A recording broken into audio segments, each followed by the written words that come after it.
Bonjour à tous, c'est Nicolas. Aujourd'hui, j'avais envie de faire une vidéo sur le thème d'être hypnotisé par sa lumière.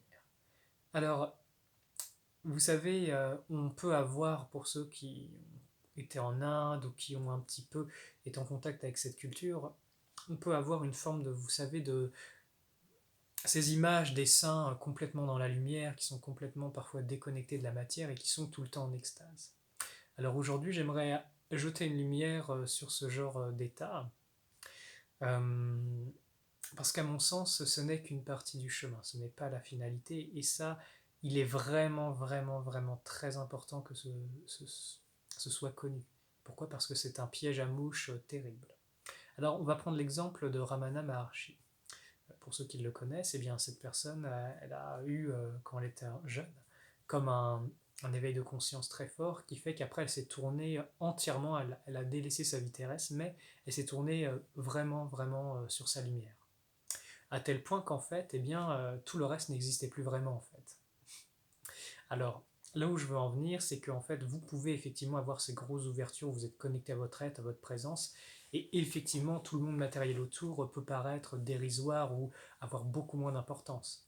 Et puis quand vous connectez à votre lumière intérieure de cette intensité, forcément, les plaisirs de la vie, c'est fade comparé à l'extase et à l'intensité que vous pouvez vivre à l'intérieur. Mais ce processus comporte un piège. Et le piège est le suivant, c'est de rester collé dans votre lumière et d'être hypnotisé. Dans le sens où vous allez commencer à délaisser votre vie, votre entourage, vous allez être perché en fait.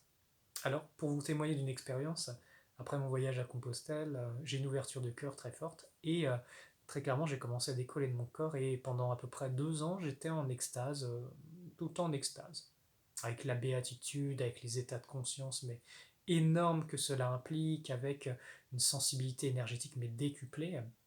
Et en fait, c'était simplement que j'avais décollé de mon corps en fait. J'étais plus vraiment dans mes baskets, j'étais au-dessus en fait. Et c'était extrêmement agréable. Bon, heureusement, dans mon chemin, j'ai rencontré une personne, un vrai maître dans son domaine qui m'a aidé justement à redescendre dans mes pompes grâce à des cristaux, grâce à des pratiques vibratoires énergétiques pour me connecter à la Terre. Et ça m'a permis de revenir dans mon corps, parce que sinon je me barrais. Alors, chose très importante à ce sujet, parce que justement, quand on commence à pratiquer l'énergie et donc qu'on commence à décoller de son corps, chose importante, il faut revenir au plus vite. Pourquoi? Parce que si vous faites trop d'allers-retours, cela peut créer des déconnexions dans votre cerveau et ça peut vous endommager votre véhicule. Je tiens à préciser que dans le chemin spirituel, le but ce n'est pas de fuir la terre, ce n'est pas de se barrer tout simplement, de quitter ce monde en rejetant la matière, votre humanité, votre famille ou quoi que ce soit d'autre. Non, le but c'est que vous incarniez cette même lumière dans vos cellules, dans votre vie, dans tous les aspects. Et ça, c'est un très grand chemin de rectification intérieure. Même si les événements ne vont plus vous impacter comme avant, de par la stabilité qui commence à s'infuser en vous, eh bien, en vérité, le but, c'est que vous manifestiez le Christ, que cette lumière s'incarne et rayonne de vos cellules. Et là, vous pourriez vraiment avoir un impact.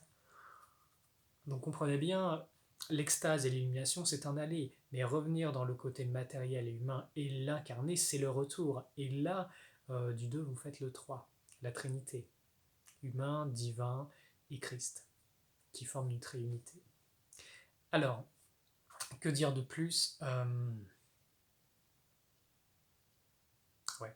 Le retour dans le corps, il peut ne pas être facile. Pourquoi? Parce que votre lumière va réveiller toutes les choses dans votre génétique, dans votre émotionnel, dans votre mental. Ça peut ne pas être facile. Et c'est pour cela que beaucoup préfèrent de loin rester perchés dans l'extase, parce que c'est tout simplement confortable. Et puis revenir dans son corps et sentir toutes les blessures de votre enfance, de votre vie, de votre âme même, peut être extrêmement désagréable. Mais par contre, c'est un chemin, j'ai envie de dire, nécessaire si vous voulez vraiment avancer. Parce que comprenez bien, l'évolution spirituelle, vous pouvez être dans l'extase, vous pouvez être dans la lumière et hypnotisé par votre lumière, mais euh, ce qui permet l'évolution, c'est aussi votre libre participation au bien commun, à l'œuvre divine en fait. Et ça, vous pouvez avancer tout seul par vous-même, seul, mais à un moment vous êtes limité. Nécessairement, à un moment, il y a cette notion de participation. Si vous participez à la croissance de vos frères et sœurs, là vous évoluez véritablement, parce que vous poussez plus loin votre maîtrise. Je pense que ce sera le sujet de la prochaine vidéo. Voilà pour le sujet. Alors surtout, restez bien dans votre corps, restez bien conscient de votre lumière intérieure. Euh, S'il vous plaît, évitez de vous perdre dans l'extase, même si c'est très agréable, ce n'est qu'une partie du chemin. Et ça, c'est vraiment important à savoir. Je vous dis à très bientôt et que la lumière, que la lumière soit avec vous.